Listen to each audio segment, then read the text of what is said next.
الحمد لله رب العالمين والصلاة والسلام على سيد المرسلين اما بعد فاعوذ بالله من الشيطان الرجيم بسم الله الرحمن الرحیم الحمد للہ تعالی شرعی مسائل اور ان کا حل سوال جواب کی روشنی میں یہ سلسلہ جاری ہے۔ آج اس کا یہ 30واں سلسلہ ہے۔ توبہ والا یعنی کوئی پہلے داڑھی منڈاتا تھا اور وہ توبہ کر لے، اب توبہ کے بعد اس کے پیچھے نماز ہوگی یا نہیں؟ اس کے متعلق علماء نے لکھا ہے کہ اگر کوئی شخص کسی بھی گناہ سے، جیسے داڑھی کٹانا گناہ ہے یا داڑھی گھٹانا بھی گناہ ہے، اگر کوئی اس سے توبہ کر لیتا ہے تو توبہ کرنے کے بعد اس کے اعمال سے یعنی اس کے چال چلن سے یہ اندازہ ہوتا ہو کہ ہاں اس نے اب یہ گناہ چھوڑ دیا ہے، تو پھر اس کے پیچھے نماز ہو جائے گی۔ لیکن اگر معلوم ہو کہ نہیں، یہ جیسے بعض حافظ قرآن حفاظ کیا کرتے ہیں کہ جب رمضان قریب آتا ہے تو وہ داڑھی کاٹنا چھوڑ دیتے ہیں کہ ان کو پتہ ہے کہ ہم نے تراویح سنانی ہے، اور لوگوں کو یہ پتہ ہے کہ اس کی عادت ہے، ہر سال اسی طرح کرتا ہے کہ جب رمضان قریب آتا ہے تو تھوڑی داڑھی چھوڑ دیتا ہے، اور جیسے ہی رمضان جاتا ہے تو پھر یہ کاٹنا شروع کر دیتا ہے، تو ایسے شخص کے پیچھے پھر نماز نہیں ہوگی۔ تو اس لیے اگر کوئی پکی سچی توبہ کرے، اس کے چال چلن سے معلوم ہو کہ یہ اب دوبارہ ایسا کام نہیں کرے گا، پھر تو اس کے پیچھے نماز ہو جائے گی، بصورت دیگر نماز نہیں ہوگی۔ میسج پر کوئی شخص طلاق دیتا ہے تو اس کا کیا حکم ہے؟ میسج پر طلاق ہو جاتی ہے یا نہیں؟ اس کے متعلق شرعی حکم یہ ہے کہ اگر کسی نے میسج پر طلاق لکھ کر بھیجی اور اس نے جس کو بھیجی ہے جو اس کی بیوی ہے تو اس کا نام بھی لکھا اور عنوان بھی لکھا کہ میں یہ تمہیں طلاق کے لیے میسج کر رہا ہوں، یعنی عنوان طلاق کا ہو اور نام بھی لکھا ہو کہ فلاں بنتے فلاں کو، فلانا بنتے فلاں کو، کہ اس لڑکی کا نام لکھے، اس کے والد کا نام لکھے کہ اس کی بیٹی کو، اور پھر وہ نیت بھی یہ کرے کہ ہاں میں طلاق دے رہا ہوں، طلاق کی نیت سے وہ یہ میسج کرے، تو پھر ایسی صورت میں تو طلاق ہو جائے گی۔ اور اگر کسی نے بنیت طلاق میسج نہیں کیا، صرف ویسے ہی میسج کر دیا، یا جو ہے وہ کسی نے نام نہیں لکھا، بس ہوا میں سے ایک میسج چھوڑ دیا، تو یوں طلاق میسج پر نہیں ہوگی۔ باقاعدہ بنیت طلاق، عنوان طلاق کے ساتھ طلاق دی تو پھر تو طلاق ہوگی میسج پر، وگرنہ میسج پر اس طرح طلاق نہیں ہوگی۔ یہ بھی سوال کیا گیا کہ بیوی کے لیے شوہر پر کیا نان نفقہ واجب ہے؟ علماء نے لکھا ہے کہ اگر تو دونوں ہی یعنی میاں بیوی امیر ہیں تو پھر تو اس پر امیروں جیسا نان نفقہ لازم ہے، یعنی اس کا کھانے پینے کا سامان جیسا امیروں کے گھر میں بنتا ہے، اس کے کپڑے، اس کی رہائش، اس کو امیروں جیسی دینی ہوگی، دونوں امیر ہوں تو۔ اور اگر دونوں غریب ہوں تو ظاہر ہے کہ غریبوں جیسی، اور اگر ان میں سے ایک امیر ایک غریب ہو تو پھر درمیانی، یعنی عورت غریب ہے اور مرد امیر ہے تو اس پر یہ لازم نہیں ہے کہ وہ امیر ہونے کی وجہ سے اب اس کو امیروں کی طرح کھلائے پلائے، یا عورت جو ہے وہ امیر ہے اور مرد غریب ہے تو اب بھی آدمی پر لازم نہیں کہ عورت امیر ہے تو اس کا خیال رکھتے اس کو امیروں کی طرح کھلائے پلائے۔ اس صورت میں درمیانہ کہ جس طرح وہ خود کھاتا ہے، جیسا خود پہنتا اڑتا ہے، جس طرح اس کی استطاعت میں ہے وہ اس کو ویسا کھلائے، ویسا پہنائے، ویسی ہی اس کو رہائش بنا کر دے۔ عورت جو ہے وہ یہ مطالبہ نہیں کر سکتی کہ اگر میں غریب ہوں لیکن تم امیر ہو تو تم مجھے امیروں کی طرح رکھو، یا میں امیر ہوں تم غریب ہو تب بھی مجھے امیروں کی طرح رکھو، ایسا وہ مطالبہ نہیں کر سکتی۔ لیکن یہ یاد رکھیے کہ بیوی کے لیے شوہر کو چاہیے کہ اپنا دل بڑا رکھے اور اس کے لیے اس کے نان نفقے کے علاوہ بھی جو اس کے دیگر لوازمات جو ضروریات ہوں، یا ویسے ہی نفقے کے طور پر، یا جس کو ہم کہتے ہیں ریفریشمنٹ کے طور پر، اس کے لیے کچھ نہ کچھ اچھی چیزوں کا انتظام کرتا رہے۔ ایک تو ہے مثال کے طور پر اس کے لیے کپڑے پہنانا جو اس کو گرمی سردی میں ضرورت پڑتی ہو،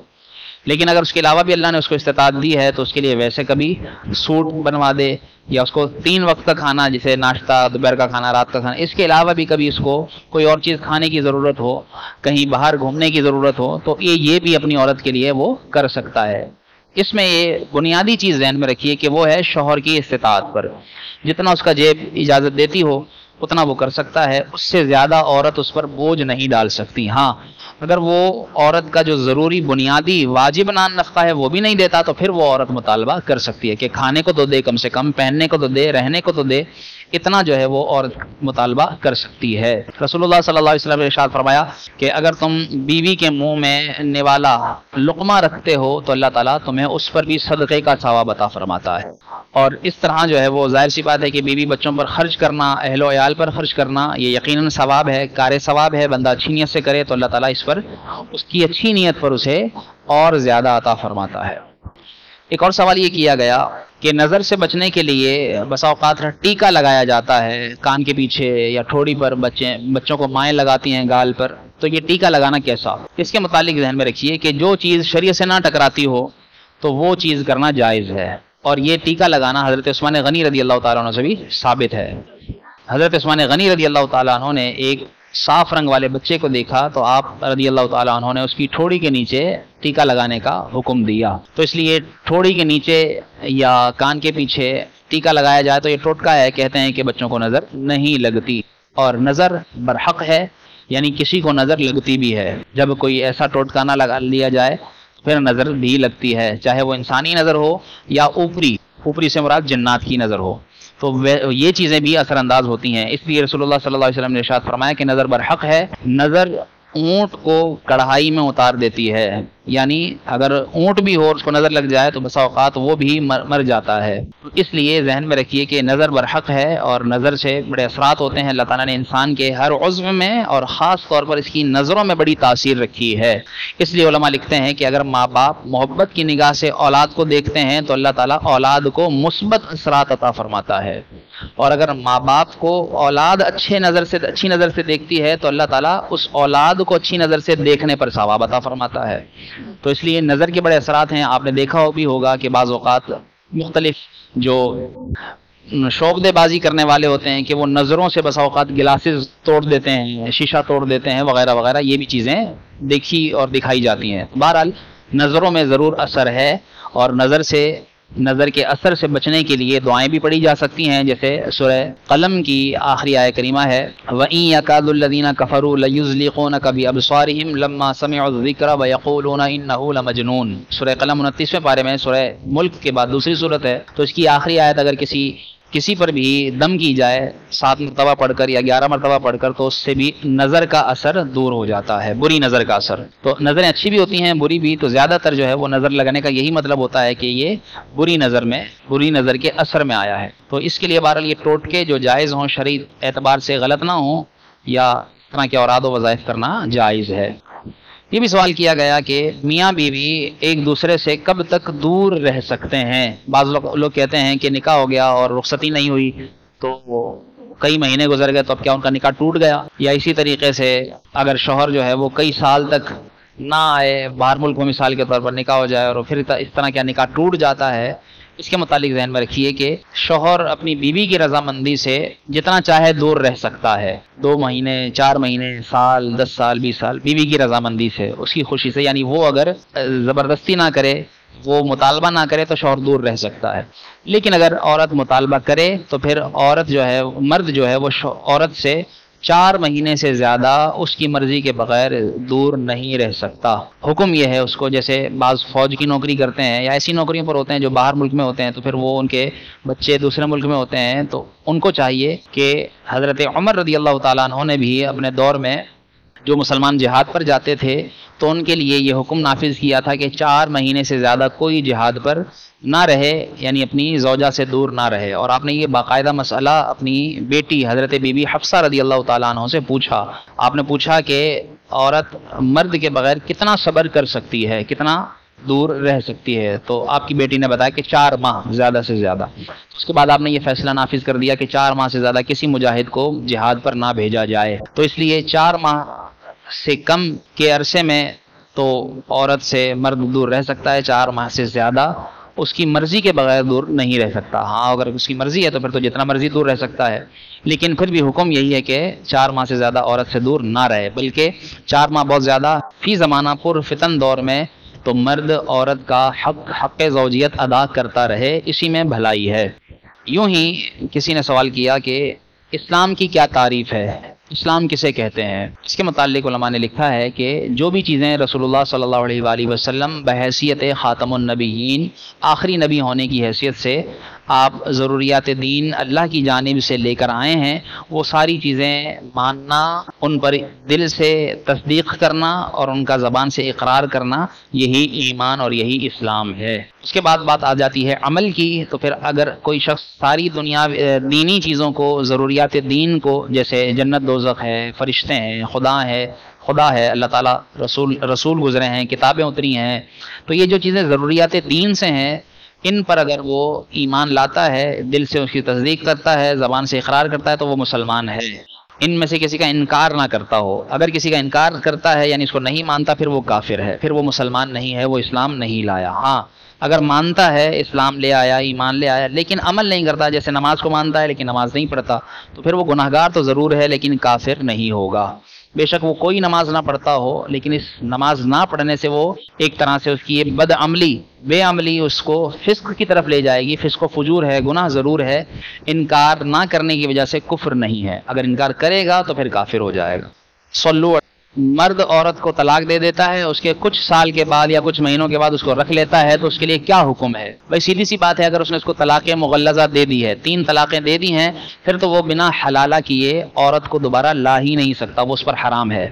حلالہ یہ ہے کہ عورت کسی اور مرد سے نکاح کرے، پھر اس سے نکاح کے بعد اگر وہ اس سے طلاق ہو جاتی ہے یا وہ شوہر مر جاتا ہے، اس کی عدت پوری کرے، پھر اس کے بعد یہ پہلے شوہر کے پاس آ سکتی ہے۔ اگر اس نے ایسا نہیں کیا یعنی حلالہ نہیں کیا اور وہ لے آیا، تو اب اس کا یہ لانا بھی گناہ، ان کا یہ نکاح کرنا بھی حرام، اور جو لوگ اس میں ملوث ہیں یعنی جو اس کو سمجھ رہے ہیں کہ پتہ ہے ان کو کہ یہ معاملہ ایسا ہے کہ طلاق ہو چکی ہے، اس کے بعد پھر بھی یہ بغیر حلالہ کے رہ رہے ہیں، تو پھر جو لوگ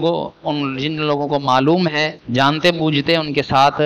روابط رکھنا، ان کے ساتھ آنا جانا رکھنا، بات چیت رکھنا، یہ ناجائز ہے۔ اور اگر جائز سمجھ کر یہ سمجھیں گے ہاں کوئی مسئلہ ہی نہیں ہے، تو پھر تو کفر ہو جائے گا، یعنی وہ یہ سمجھیں کہ یہ حلال ہے، ان کا بغیر حلالہ کیے بھی اس طرح نکاح کرنا، پھر تو یہ کفر ہے۔ اور اگر وہ ان سے بائیکاٹ نہیں کرتے، اس چیز کو برا سمجھتے ہیں، تو گناہگار ضرور ہوں گے۔ تو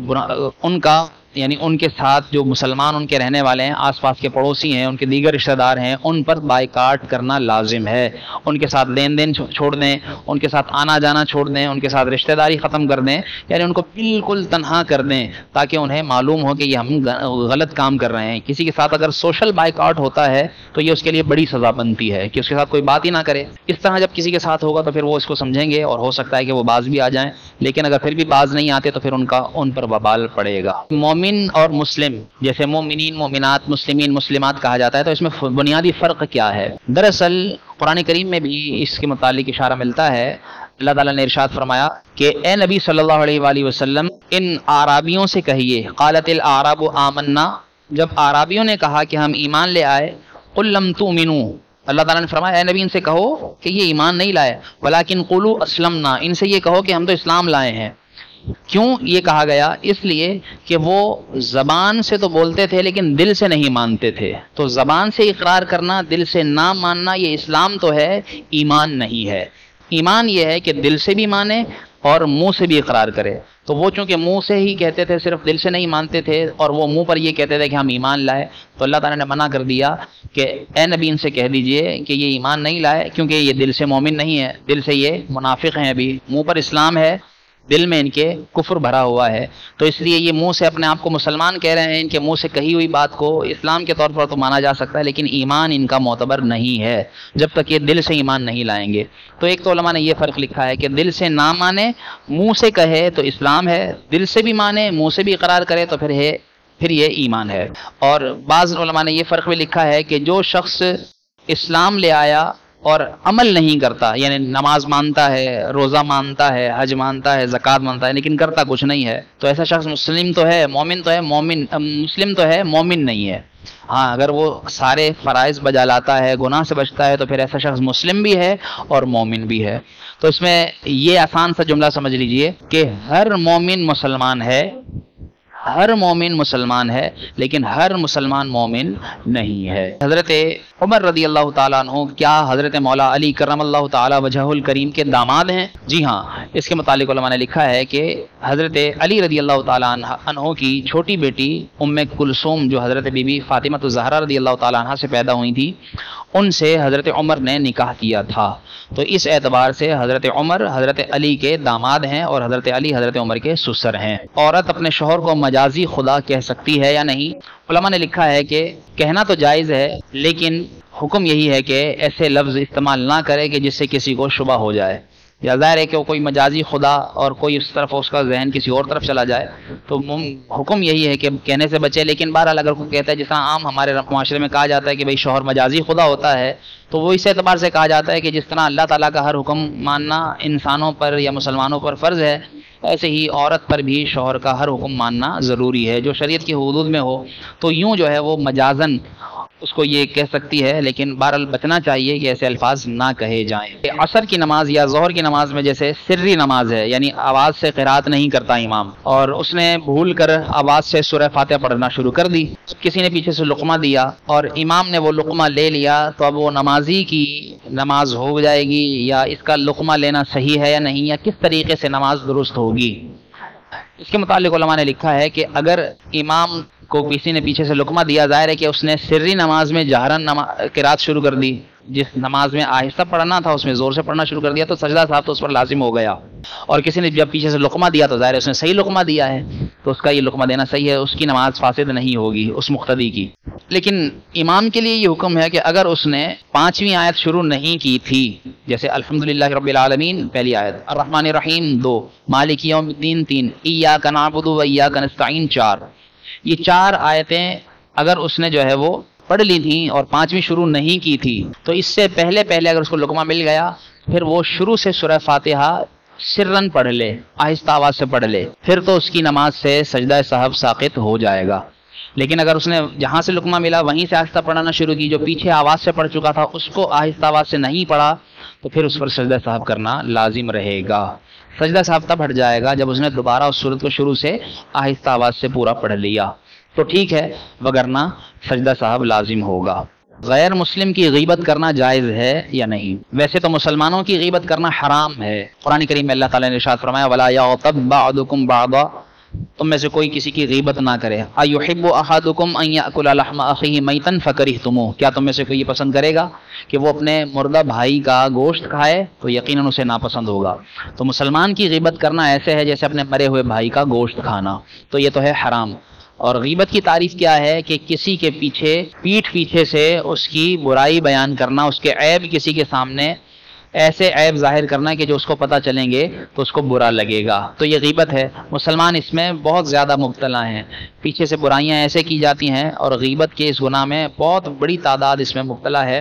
تو اس لیے اس حرام کام سے ضرور بچنا چاہیے۔ اس کے بڑے گناہ ہیں اور اس کا بڑا عتاب ہے، دنیاوی سزائیں بھی ہیں، اخروی سزائیں بھی ہیں۔ دنیا میں تو کتابوں میں یہ بھی لکھا گیا کہ جب کوئی کسی کی غیبت کرتا ہے تو جس کی غیبت کرتا ہے وہ، تو یہ غیبت کرنے والی کی نیکیاں اس شخص کے نامہ اعمال میں ڈال دی جاتی ہیں۔ تو اس لیے دنیا کے اندر غیبت سے اس سزا کے لیے بچنا چاہیے، اور اخروی سزائیں تو علماء نے بہت بیان کی ہیں۔ دعوت اسلامی کے اشاعتی ادارے مکتبۃ المدینہ غیبت کی تباہ کاریاں نامی باقاعدہ ایک پوری کتاب لکھی ہے۔ اس کتاب کو پڑھنے کے بعد تو بندہ سوچتا ہے کہ کسی کے تیسرے کے بارے میں بات ہی نہ کرے۔ یقین جانیے ایسا ہوتا ہے کہ بس جو سامنے ہے اس سے بات کرے، یا اپنی بات کرے یا اس کی بات کرے، تیسرے کی بات ہی نہ کرے، کہ کیونکہ تیسرے کی غیبت جب ہوتی ہے، جب تیسرے کی بات بیچ میں آتی ہے تو کوئی نہ کوئی ایسی اس کی برائی کا پہلو نکل ہی جاتا ہے کہ جس سے بندے گناہ میں پڑ جاتے ہیں۔ تو اس لیے کسی تیسرے کی بات سے خاموش رہیں۔ اچھی بات کر سکتے ہیں کسی کے بارے میں تو کریں، مگر نہ آج کل تو جو غیبت عام ہے، وہ تو بڑا چور ہے، وہ تو بڑا جھوٹا ہے، وہ تو ایسا ہی ہے، وہ تو بیکار آدمی ہے، اس سے تو کام صحیح نہیں ہوتا، وغیرہ وغیرہ، یہ ساری چیزیں غیبت میں داخل ہیں۔ یقیناً اس کے سامنے کریں گے تو کیا اس کو اچھا لگے گا؟ کبھی اچھا نہیں لگے گا، اس کو برا ہی لگے گا۔ تو لوگ کہتے ہیں نہیں میں تو سچ بتا رہا ہوں۔ بھائی سچ بتا رہا ہے تبھی تو غیبت ہے، اگر سچ نہیں بتا رہا یعنی وہ عیب اس میں ہے تو غیبت، وہ عیب اس میں نہیں ہے پھر تو بہتان ہے، پھر تو وہ عیب اس پر باندھ رہے ہیں، وہ اس میں ہے ہی نہیں، تو پھر تو یہ اس سے بڑا گناہ ہے، غیبت سے بڑا گناہ بہتان ہے۔ تو اس لیے کسی تیسرے کی برائی سے بہر صورت بچنا ہی چاہیے۔ جبکہ غیر مسلم کی جو غیبت ہے وہ علماء نے لکھا ہے کہ جائز ہے، یعنی غیر مسلم کی برائی کر سکتے ہیں۔ ظاہر ہے کہ اس میں یہ پہلو ہوتا ہے کہ ایک تو غیر مسلم ویسے ہی مسلمانوں کے لیے یقیناً کبھی خیر خواہ نہیں ہو سکتے، تو وہ تو ہیں ہی بدخواہ، تو ان کی برائی کی جا سکتی ہے۔ لیکن ایک صورت ناجائز کی لکھی ہے کہ غیر مسلم کی بھی غیبت نہیں کر سکتے، کب کہ جب اس غیر مسلم کے رشتہ دار مسلمان ہوں۔ اور اس غیر مسلم کی غیبت کرنے سے اس کے مسلمان رشتہ داروں کو تکلیف ہوتی ہو تو پھر اس غیر مسلم کی بھی غیبت نہیں کر سکتے۔ اس کے علاوہ غیر مسلم کی غیبت کرنے کا علماء نے جواز لکھا ہے۔ غیر مسلم سے زنا کیسا کہ اگر کوئی مرد کسی غیر مسلم عورت سے یا معاذ اللہ کوئی مسلمان عورت کسی غیر مسلم مرد سے زنا کرتی ہے تو یاد رکھیے یہ تو ہے ہی حرام، چاہے وہ مسلمان سے ہو یا کافر سے ہو، یہ ایک حرام ہے اور کبیرہ گناہ ہے، اور اس کی سزائیں قرآن کریم میں وارد ہوئی ہیں۔